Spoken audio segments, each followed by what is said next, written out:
ما المقصود بقوة لورنز وأين تستثمر؟ هذا السؤال مو بس مهم، هذا مرشح، دير بالك من عنده.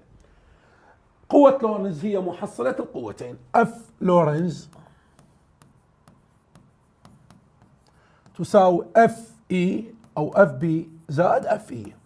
من خلال هذا القانون نقدر نعرف قوة لورنز هي محصلة القوتين، يعني مجموعهم، هي محصلة قوتين، قوة كهربائية وقوة مغناطيسية يؤثر فيهما مجالين. يعني هاي القوة الكهربائية باع وياي، قوة لورنز تساوي اف بي زائد اف اي، هي محصلة قوتين يعني مجموع القوتين يؤثر فيهما مجالين، يعني هاي جاية من مجال المغناطيسي وهاي جاية من مجال كهربائي، يعني هي القوة جاية من مجال، يعني هاي القوتين يؤثر فيهما مجالين، مجال كهربائي ومغناطيسي متعامدين مع بعضهما، يعني ذن المجالين واحد عامودي على الثاني، واحد متعامد ويا الثاني، واحد مجال مغناطيسي واحد مجال كهربائي متعامدين مع بعضهما.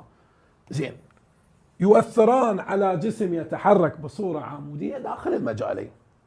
أين تستثمر قوة لورنز؟ وتستثمر قوة لورنز في أنبوبة الأشعة الكاثودية للتحكم في مسار الحزمة الإلكترونية الساقطة على الشاشة، اللي قلنا هاي مال التلفزيون، هاي بالأخير تصير التلفزيونات القديمة، هاي شلون تقول هيك، شلون المحقان الطويل بالتلفزيون وهاي.